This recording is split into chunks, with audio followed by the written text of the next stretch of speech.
kata dengan dia. Wa kallamallahu Musa taklima. Allah Nabi Musa berkata-kata dengan Allah. Adalah orang-orang macam Rasulullah dapat bercakap dengan Allah maka itu waktu Isra Mi'raj. Ya. Tapi cara umumnya manusia tak layak untuk berkata-kata dengan Allah Subhanahu wa taala. Jadi cara baca Quran dapat kita bercakap-cakap dengan Allah Subhanahu wa taala. Jibril yang bawa Quran itu kepada Rasulullah sallallahu alaihi wasallam secara beransur-ansur. Dia tak baca, tak bawa sekaligus. Adalah hikmahnya kalau bawa sekaligus nak hafal pun susah. Dan Quran itu pula turun itu. Dia turun mengikut kadang-kadang mengikut persoalan dan permasalahan semasa. Nak betulkan keadaan turun wahyu, nak betulkan keadaan turun wahyu. Ada katakan asbabun nuzul, sebab-sebab turun ayat. Nah, jadi begitulah Quran turun kepada Rasulullah sallallahu alaihi wasallam. Dia dua peringkat. Peringkat pertama turun secara sekaligus 30 juzuk lentung bawah itu daripada Lauhul Mahfuz ila sama'id dunya Baitul Izza. Itu turun sekaligus 30 juzuk sekaligus. Bukan berasu-asu, 30 juzuk sekaligus. Selepas Al-Quran turun 30 juzuk ke sama'id dunya itu, Iblis tak boleh lagi nak naik ke atas. Naik dia kena panah. Naik dia kena panah. Iblis tak boleh naik lagi. Sebelum Al-Quran turun 30 juzuk ke langit dunia, Iblis bebas naik ke atas, turun ke bawah, naik ke atas, turun ke bawah. Dia dapat curi rahsia lagi. Rahsia lagi dia curi sana, itu dia bagi kepada Tok Nunjuk. Tukar-tukar sihir macam-macam dia bagilah. Sebab itu zaman-zaman dulu apa saya kata Tok Nunjuk ni betul. Antara contohnya, ya, Tok Nunjuk menjadi tukang nasihat kepada Fir'aun. Dia kata, wahai tuanku, satu masa nanti ada seorang laki-laki daripada kalangan Bani Israel akan menjatuhkan kerajaan tuan. Dia Fir'aun kamu. Akhirnya apa saja anak laki-laki daripada kalangan Bani Israel lahir ke dunia, ditangkap, dibunuh, tangkap, bunuh. Sehinggalah Bani Israel itu tinggal orang tua-tua je. Maka timbul nasihat baru dekat tuanku, kalau kita asyik bunuh di Bani Israel ni, esok kita akan kerja sedikit. Sebab Bani Israel ni pada ketika itu menjadi hamba apilah kepada masyarakat Kipti Fir'aun. Keturunan Fir'aun ni keturunan Kipti. Jadi bunuh tinggal orang tua-tua. Akhir sekali Fir'aun pun tukarlah akta baru. Bunuh setahun, biarkan setahun. Bunuh setahun, biarkan setahun. Waktu tahun dibiarkan itulah lahirnya Nabi Harun alaihissalam, abang kepada Nabi Musa. Waktu tahun kena bunuh Nabi Musa lahir. Nabi Musa ni anak angkat kepada Fir'aun. Anak angkat Jibril namanya Musa juga, Musa Samiri. Anak angkat Jibril jadi jahat, anak angkat Fir'aun jadi baik. Ya. Jadi Nabi Musa AS dilahirkan tahun kena bunuh, yang menyebabkan mak dia tergesa-gesa bawa Nabi Musa duduk tepi sungai, letak dalam sebuah macam kotak gitu. Nak menyusul ambil Nabi Musa, susukan, lepas tu letak balik kat situ. Dalam suasana kadang-kadang bergegarkan di tengah-tengah apa ni, ternaik lidah rumah dia. Tak sempat nak letak elok-elok, tiba-tiba terlepas tali. Lepas tali Nabi Musa pun hanyut. Sampai ke tempat mandian istana Fir'aun. Nak jadikan cerita, Nabi Musa ni diambil oleh orang istana itu naik ke atas, isteri pada Fir'aun lah, Asia, yang beriman kepada Allah Subhanahu wa taala. Akhir sekali Musa dibesarkan dalam istana Fir'aun. Orang yang dicari oleh Fir'aun selama ini sebenarnya orang itulah dia. Jadi kata yang menjatuhkan kerajaan Fir'aun. Tapi dia tak beriman kepada Allah Subhanahu wa taala. Kalau dia beriman tak ada masalah lah. Sebab apabila Allah takdir itu mesti akan berlaku. Macam mana buat pun takkan boleh. Sebab Allah dah mentakdirkan begitu. Jadi Nabi Musa dibesarkan dalam istana Firaun. Sehinggalah apa yang kita tahu cerita ni berlaku kepada Nabi Musa AS. Itu Al-Quran. Dan disebut juga Al-Mu'jiz. Al-Mu'jiz makna bersifat ma'jizah. Apa makna ma'jizah? Ma'jizah makna melemahkan lawan. Orang yang lawan Al-Quran tak boleh lawan sebab dia ma'jizah. Zaman Nabi Musa, Allah kurniakan pada Musa tongkat jadi ular. Sebab pada ketika itu orang itu sibuk dengan sihir. Adik-adik sihir Firaun bawa semua kain ini campak jadi ular. Bawa kayu berulang campak jadi ular. Nabi Musa diberi oleh Allah Subhanahu wa taala tongkat yang dibawa selalu duk pukul-pukul daun, nak kait-kait daun apa semua tu. Tiba-tiba Allah kata, wa alqi asak, campak tongkatmu.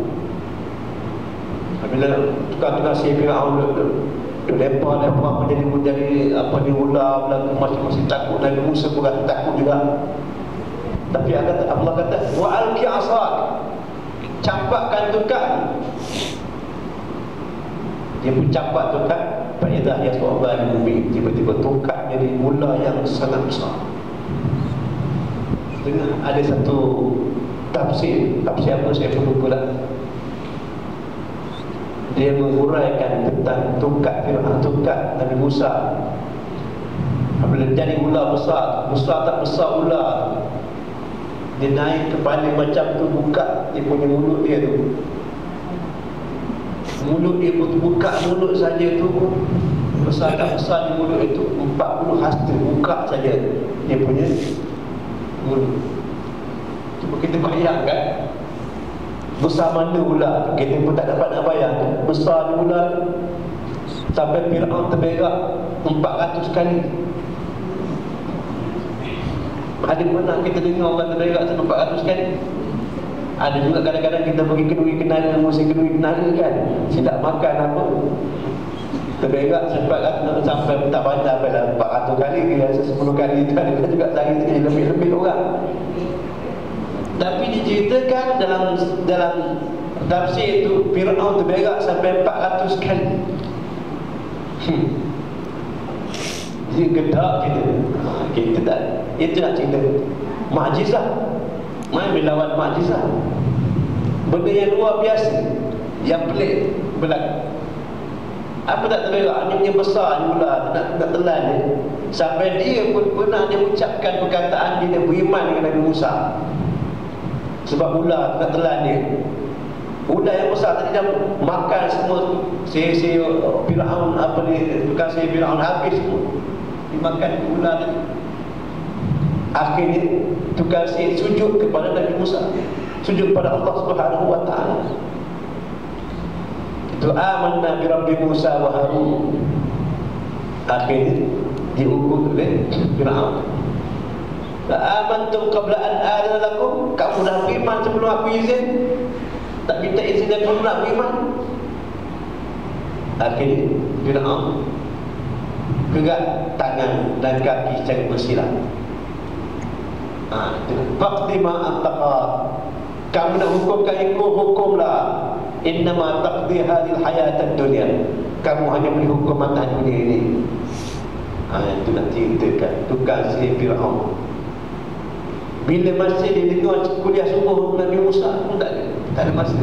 Tapi tiba-tiba iman dia jadi kuat. Itu iman lahzah, iman spontan.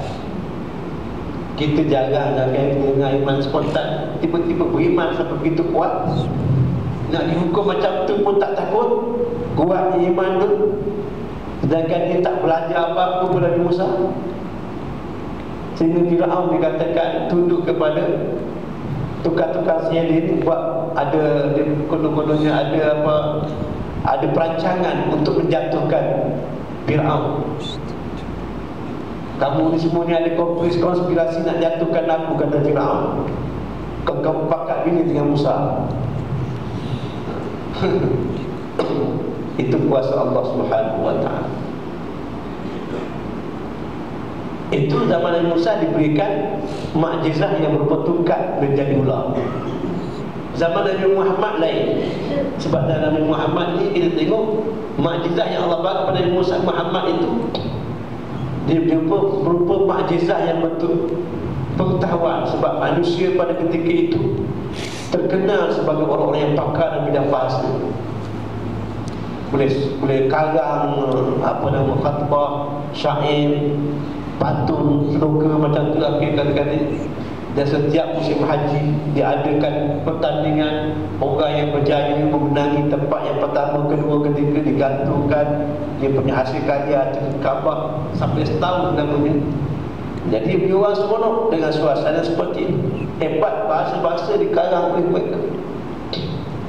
Macam salah satu contoh bahasa syair yang dihasilkan oleh zaman jahiliyah oleh Zuhair bin Abi Sulma. Saya masih ingat salah satu syair dia kata, Sa'irtu takalifal hayati wa man ya'ish thamanina hawlan la abalaka yas'ali wa a'lamu ma fil yawmi wal amsi qablahu walakinnani an ilmi ma fi ghadin amin. Ra'aitul manaya qafta ashwa'a man tusib tumit wa man tukhti yu'ammar fayuhrami wa man yaj'al ma'rufa fi ghairi ahlihi yakun hamduhu dhamman alayhi wa yandami. Panjang saya ni kata dia punya sajak akhir tu mi itu dikatakan indah tu. Jadi syair ni antara syair yang dapat menang dalam pertandingan akhir digantungi di Kaabah setahun. Maksudnya apa? Aku rasa jemu hidup ini. Siapa yang hidup seperti aku berusia 80 tahun, dia tahulah betapa jemu hidup aku ni. Itu antara dia. Aku mengetahui apa yang berlaku pada hari semalam dan hari sebelumnya, tapi aku tak tahu apa yang berlaku kepada hari esok dan akan datang. Jadi antara syair dia. Kemudian dia kata, aku melihat kematian itu datang menimpa ke atas manusia seperti unta yang rambut matanya berjalan. Siapa yang terpijak oleh unta itu, matilah dia. Dan siapa yang terlepas daripada pijakan unta itu, maka hiduplah dia dan tualah dia. Akhir sekali, wa man yaj'al ma'ruf fi ghairi ahli. Siapa yang menjadikan kebajikan itu bukan untuk ahli keluarganya, satu masa nanti dia akan dicaci dan dia akan dimaki oleh keluarga dia. Jadi ini syair berpenasihat, cantik bunyinya. Jadi zaman itu dikenali sebagai zaman jahiliyah Arab. Jahiliyah dimaksudkan bukan makna pada ketika itu orang tak kerti baca, tak kerti tulis, tak kerti nak mengurus sebagainya. Kerana mereka hebat dengan bahasa-bahasa dan kesusastraan Arab. Mereka juga pandai mengurus orang-orang datang musim-musim haji. Berniaga besar-besar kat situ. Dia orang urus nak bagi air, air Zam-Zam yang kita pergi, ada orang bagi air Zam-Zam sepotong sekali dapat. Itu budaya itu bukan baru sehari dua ni dah. Budaya itu beramal dalam masyarakat Mekah ni semenjak zaman Islam, belum Islam lagi. Datuk Nabi Abdul Muttalib dicari pergi Zam-Zam ni, sebab pergi Zam-Zam pun satu ketika itu ditimbus oleh Bani Khuza'ah, kata salah saya. Apabila dengar kabilah Jurhum dengan Khuza'ah ni berperang satu ketika itu. Jadi sebelum orang tu datang menyerang Mekah, timbus habis. Kau sampai di sini tak nampak kesan. Dia lama pergi Zam-Zam tak jumpa. Orang datang situ nak cari Nabi Wili itulah, yang Wili dah timbus. Hari dia belah balik semula lah. Jadi satu malam Abdul Muttalib mimpi. Dalam mimpi itu ada seorang datang pada dia dalam mimpi itu. Dia kata, ya Abdul Muttalib, ihbir barra, bangun, galilah kebajikan. Abdul Muttalib bangun sedar, apa pula gali kebajikan? Pagi besok, malam besok, mimpi lagi semula. Ya Abdul Muttalib, ihbir. Apa satu lagi? Tengok, bangunlah, gali. Dia bangun pula suara mana? Siapa cakap ni, siapa cakap? Dia tak siapa cakap tak nampak. Dipanggil apa? Hatif. Hatif ni bercakap, dengar suara tapi orang tak nampak. Sebab itu telefon bimbit ni orang Arab kata hatif. Dia bercakap, dengar suara tapi orang tak ada, jauh-jauh, nak nampak tak nampak. Hatif begitu kan? Jadi malam ketiga baru dengar suara, dia kata, ya Abdul Muttalib, ihfir Zamzam, bangun, galilah Zamzam. Dia keluar Zamzam. Lepas tu dia bangun, dia tanya, marah, dalam keadaan marah, Zamzam apa ni? Gali-gali apa ni? Kan? Dia orang tua. Barulah dia bunyi kena pantun. Orang tak nampak lagi. Dia pantun, dia faham makna dia, dia kata, galilah di antara pancuran emas, pancuran tu apa ni, Kaabah tu, dengan apa sama Hijr, dengan Hijr Ismail apa ya? Ada sebutlah, ada di antara anjung Kaabah dengan tempat orang menyembelih binatang korban, tempat apa ni, apa perut ni kita panggil usus kan, usus besar. Tempat orang sembelih gelap apa sebagai kat situ lah, zaman-zaman jahiliah Arab tu. Tempat dia punya korban disembelih kat situ. Dan Abdul Muttalib bangun dengan cepat pergi ke tempat tu. Dia tengok memang ada, dia kata ada seekor bubur tu gagak yang bertampur putih hitam tu, dengan tempat orang yang sembelih selalu. Dia tengok kawasan ini agak-agak dikatakan Zamzam tu. Dia pun gali. Dia panggil anak dia yang paling seorang, buat tu Harith. Gali orang tu sampai gelap, gali, tak berhenti-henti. Akhir bertemulah kesan-kesan tu, apa tempat cepuk apa ni, air sebagainya, tempat unta tu bawa tu nak naikkan air sebagainya, zaman-zaman tu ada tempat unta. Jumpalah tempat Zamzam, seronoklah dia orang ni dapat air Zamzam. Air Zamzam itulah diberikan kepada orang-orang yang datang ke ibadah ni. Sampai sekarang Zamzam itu kita dapat minum sama. Itu tuan-tuan cerita tentang Abdul Muttalib, Arab yang memang prihatin dengan kedatangan tetamu samu diberi percuma air itu. Memang itu budaya sampai sekarang dilaksanakan oleh orang Arab sampailah ke hari ini. Jadi nak ceritanya itu dikatakan dalam Quran tadi ya, apa yang kita fokus tadi, saya pun lupa dah tajuk asal dia cerita tadi kan. Al-Mu'jiz fi suratul Min, itu mukjizat. Jadi orang nak lawan Al-Quran dah cerita lama dah, tapi tak berjaya-jaya nak lawan Al-Quran. Tak boleh nak lawan. Sebab Quran itu bersifat mukjizat yang diberi oleh Allah kepada Nabi Muhammad SAW. Dengan turunnya Al-Quran, orang bahasa Arab semua terpekau dengan Quran. Indah dia bahasa Al-Quran, tak boleh nak tandingi Al-Quran. Dengan sajak akhir Quran itu kan banyak, 30 juzuk, macam-macam jenis ayat kita nampak dalam Quran. Semua itu menceritakan tentang keindahan bahasa Arab. Sebab oleh kerana Quran itu bersifat mukjizat, orang tak nak ubah. Sampai hari ini pun Al-Quran dapat peliharaan daripada Allah Subhanahu Wa Taala. Cerita-ceritanya banyaklah. tentang Quran. Ya, saya nak cerita pun hari dah cerah lah. Masa pun kita tengok dah terlalu jauh dah kita begini. Jadi kita kena sapu pada hari lain dah pula. Tahun depan pula menjadi juga kan. Jadi oleh kerana itu cerita itulah nak cerita habis itulah. Ala kulli hal, Quran juga al-muta'abbad bitilawat, menjadi ibadah bagi orang yang membacanya.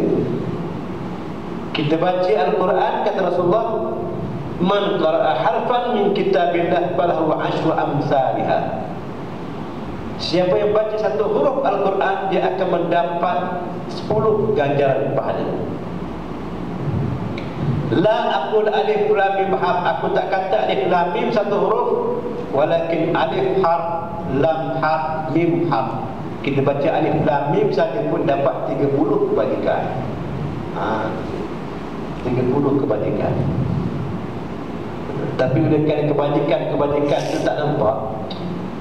Kan nampak ramai orang baca Quran, tak cukup Quran kat kedai tu. Baca habis muka balik dapat RM30. Tak payah banyak, RM30 dah lah. Agak macam mana jadi dengan Quran, tak cukup Quran kan. Tapi oleh kerana disebut kebajikan tu benda tak nampak, Allah tangguhkan pemberian itu besok di akhirat baru nampak.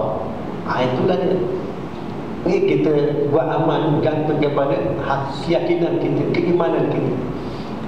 Orang yang iman lebih, dia akan usahanya lebih.